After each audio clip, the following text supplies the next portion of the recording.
आप देख रहे हैं अब तक न्यूज चैनल। आप वाडिया हॉस्पिटल में आज मतलब विजिट के लिए गए थे, वहाँ बहुत सारे मामला मतलब मास्क को लेकर, रेमडेसिविर इंजेक्शन को लेकर आए। आपकी एक बेहतर नुमाइंदगी वहाँ पर रही है, लेकिन इसके अलावा और कौन सी चीज़ें वहाँ उभर कर मतलब आपके सामने आई थी? आज पूरे महाराष्ट्र में या पूरे हिंदुस्तान में सबसे सुलगता हुआ मसला जो है वो रेमडेसिविर इंजेक्शन का है। पीछे दादा भूसे साहब ने कोविड के ताल्लुक से जो मालेगांव म्यूनसिपल कॉरपोरेशन के प्रशासन को बुलाकर और पुलिस प्रशासन को बुलाकर जो मीटिंग ली थी, उसमें एक चीज़ मालेगांव म्यूनसिपल कॉरपोरेशन के डिप्टी कमिश्नर जो है कापड़नी साहब, उनके ज़रिए ये बात बताई गई थी कि मालेगांव म्यूनसिपल कॉरपोरेशन ने 1000 रेमडेसिविर इंजेक्शन जो है डीपीडीसी का जो 2 करोड़ की फंड आया उसमें मंगाए और 5000 इंजेक्शन का ऑर्डर करे। मैं जब ये टेंडर स्टैंडिंग कमेटी में आया था उस वक्त मैंने पूछा था जो हमारे हेल्थ ऑफिसर है, तो हेल्थ ऑफिसर उस वक्त तो आइसोलेट थे, कोई नई हेल्थ ऑफिसर थे, उन्होंने बताया कि 300 रेमडेसिविर इंजेक्शन मंगाया गया और मीटिंग में 1000 बताई। यहाँ पर जो कॉन्ट्राडिक्शन आया तो उसकी मालूमात लेने के लिए जब मैं आज जो है हमारे औषध विभाग में गया कॉरपोरेशन के, तो वहाँ एक टेम्पो खड़ा हुआ था, वहाँ पर कुछ मटेरियल मेडिसिन जो है वो डिस्पैच की जा रही थी। मैंने मालूमात लिया, तो जब मैंने मालूमात लिया कि मैंने ऐसे ही यानी रनिंग यूजुअली उनको बोला कि ये जो आप लोग जो है ये मटेरियल मेरे सामने रखो।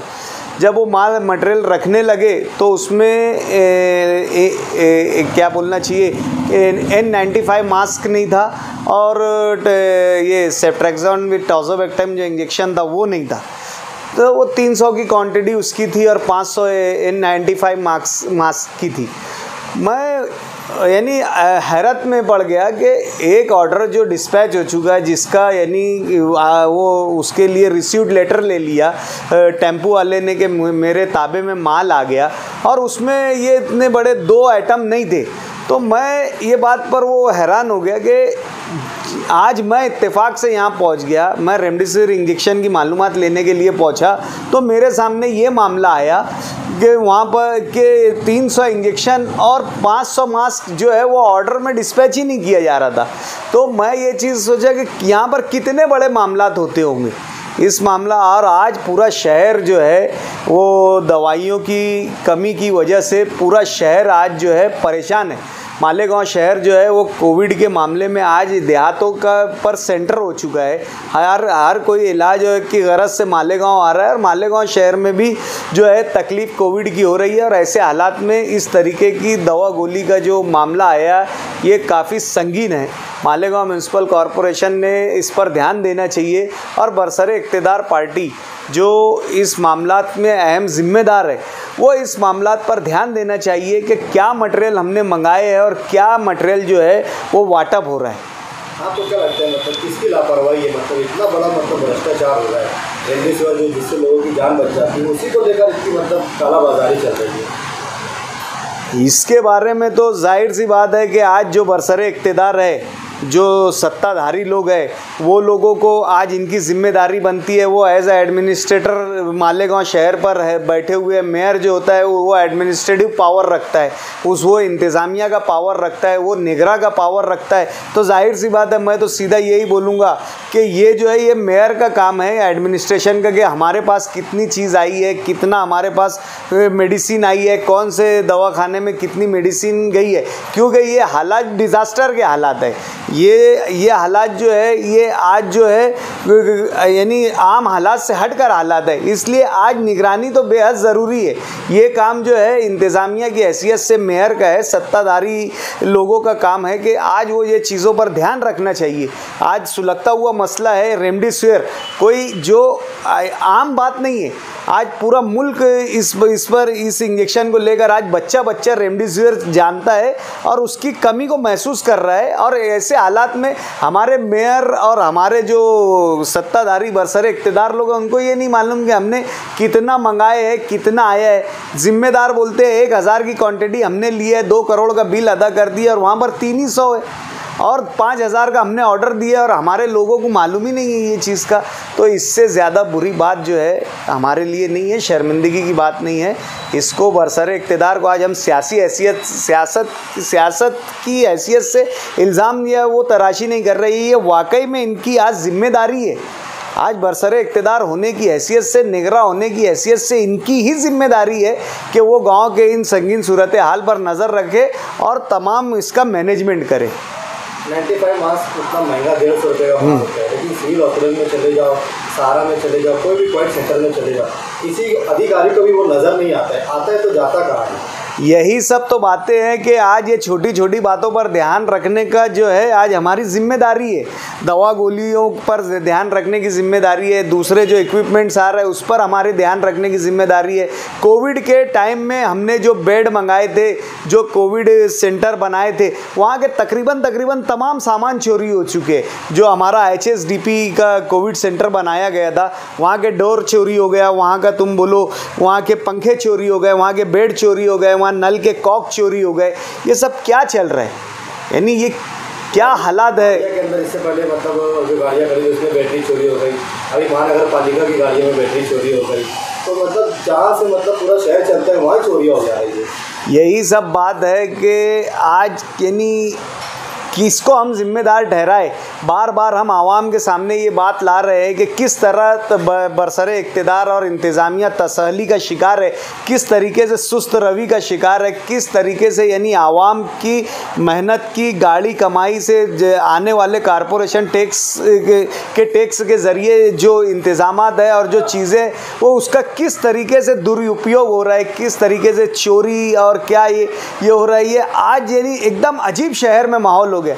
शहर कोविड से परेशान है, रियासत कोविड से परेशान है और मालेगांव महानगर पालिका में नित नई एक चोरी रोज़ सामने आ रही है। शहर की आवाम टैक्स भरती है, मालेगांव शहर में कोविड के पेशेंट नहीं है, हम देहातों के पेशेंट को अपना पैसा प्रोवाइड कर रहे हैं और उसके बावजूद भी पैसा मतलब ज़ाया हो रहा है, वेस्ट हो रहा है। बस ये तो बहुत अफसोस का मुकाम है आज यानी इन हालात में कि जो आज नुमाइंदगी की ज़रूरत है शहर को, जो बरसरे इक़्तिदार है उसकी आज हमें सरबराही की ज़रूरत है। लेकिन देखने में ये आ रहा है कि कोविड के मामले में बरसरे इक़्तिदार का किसी तरीके का जो है कायदाना रोल नहीं रहा है, ज़िम्मेदाराना रोल नहीं रहा है। अभी कल की बात है, सहारा हॉस्पिटल में आपके इलाके इस्लामाबाद के एक नौजवान लड़के की मतलब रेमडेसिविर इंजेक्शन ना मिलने की वजह से मौत हो गई और उसको लेकर सहारा में बहुत हंगामा आ रही होगी।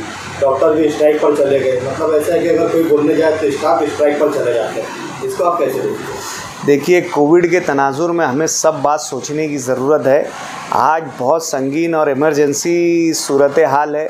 ऐसे में पेशेंट से हमको पूरी हमदर्दी है, मरीज़ों से पूरी हमदर्दी है, मरने वालों से भी हमको पूरी हमदर्दी है।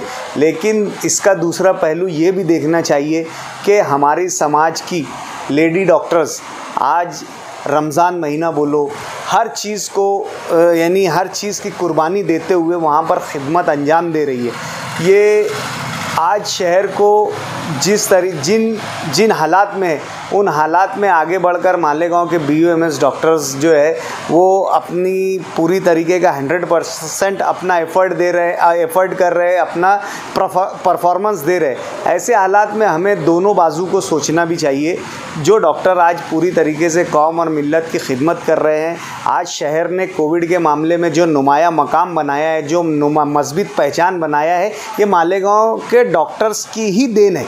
जो आज रियासत भर में, मुल्क भर में मालेगांव को कोरोना के मामले में आइडियल माना जा रहा है। लोगों का यहाँ पर फेथ बैठ गया है कि कोरोना का ट्रीटमेंट जो हो रहा है वो सिर्फ मालेगांव में हो रहा है। ऐसे हालात के लिए डॉक्टर ही एक अहम रोल है। मरीज़ का इंतकाल हुआ है, कुदरती बात है, अल्लाह की जान अल्लाह की है, दी हुई अमानत थी, अल्लाह ने ले ली। ऐसे हालात में हमें सब्र करना चाहिए। अगर जो बात वहाँ से निकल कर आ रही है कि डॉक्टर्स पर हमला हुआ है, अगर ये सच बात है तो ये भी बात सही नहीं है। और ट्रीटमेंट का जहाँ तक के मामला है, अब ऐसे हालात है कि रेमडेसिविर इंजेक्शन क्यों नहीं दिया गया है। ये भी अहम ज़रूरी बात है कि अगर पेशेंट पॉजिटिव है तो उसको स्टाफ ने रेमडेसिविर इंजेक्शन देना चाहिए था, और अगर निगेटिव है तो उसकी बॉडी भी रिश्तेदारों के हवाले करना चाहिए था। लेकिन हालात ऐसे इमरजेंसी है, कुछ शासन के प्रोटोकॉल है, गवर्नमेंट के कुछ नॉर्म्स है, कुछ डायरेक्शन है, वो कोविड के सेंटर के जो जिम्मेदारान हैं, डॉक्टर्स हैं या जो लोग हैं, उनको फॉलो ही करना पड़ रहा है कि अगर कोविड सेंटर में जो पेशेंट आया है और उसकी वहाँ डेथ होती है तो ऐसी सूरत में जो गाइडलाइंस आई है, जो प्रोटोकॉल आया है कोविड के ताल्लुक से, पेशेंट को डायरेक्ट जो है जिस मज़हब का है उसके वहाँ पर उसकी कब्रस्तान बोलो या शमशान भूमि ले जाकर उसकी आखिरी रसूमात अदा करना चाहिए। ये गवर्नमेंट का डायरेक्शन है। ऐसे जब गवर्नमेंट के हालात में गवर्नमेंट के सर्वेंट्स के हाथ बंधे हुए होते हैं, ऐसे हालात में भी ये जो है सिचुएशन सोचने वाली हो जाती है। अब किस बाजू से फैसला करना चाहिए, इसके लिए भी बहुत ज़्यादा परेशानी होती है। तो ऐसे हालात में हम सबको समझदारी का ही सबूत देना है। पेशेंट हो, पेशेंट के साथ जो उसके अटेंडेंस हो, वो और डॉक्टर्स, ये आपस में एक दूसरे की कोऑर्डिनेट करके ही समझदारी का सबूत देते हुए इन हालात से लड़कर आगे बढ़ने की ज़रूरत है। रमज़ान के अय्याम में मालेगांव शहर के अंदर पिछले साल भी कुर्बानी की मालेगांव शहर, इस बार भी मतलब कुर्बानी दे रहे। आप अपनी तरफ से शहर के आवाम के लिए क्या कहना चाहते हैं? कोरोना के हालात जो है पिछली की बनिस्बत बहुत ज़्यादा बिगड़े हुए हैं। अमवात की शरह इस मर्तबा कोरोना की दूसरी लहर में बढ़ गए हैं। ऐसे में हमारी ज़िम्मेदारी बनती है कि हम हमारे शहर की हिफाजत करें। शहर ने पहली लहर में जो बदनामी का दाग अपने ऊपर लिया था वो मस्बत तरीके से धुल गया है, और आज पूरी दुनिया मालेगांव शहर को एक मिसाली शहर, कोरोना के मामले में एक मिसाली शहर के नाम से जान रही है और देख रही है। शहर का अपना एक स्टेटस बना हुआ है। हमारी ज़िम्मेदारी ये है कि हम शहर के इस स्टेटस को कायम रखें, इसके मस्बत पहलुओं को जो पूरी दुनिया देख रही है उसको कायम रखें।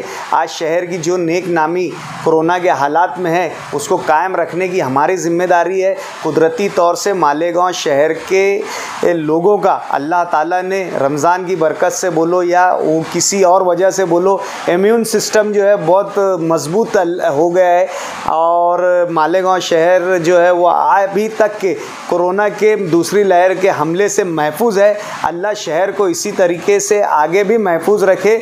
लेकिन हमें एक मिसाली शहर की और एक मिसाली शहरी होने का सबूत देना है। और आज जिस तरीके से कोरोना के मामले में हमें ये शर्फ हासिल है कि बैरून शहर की हम खिदमत करते हुए उनका इलाज कर रहे हैं, ये इस आइडेंटिटी को, इस पहचान को, इस डिग्निटी को हमको कायम रखना है। ये मेरा रमज़ान के ताल्लुक़ से शहरियान को मैसेज है।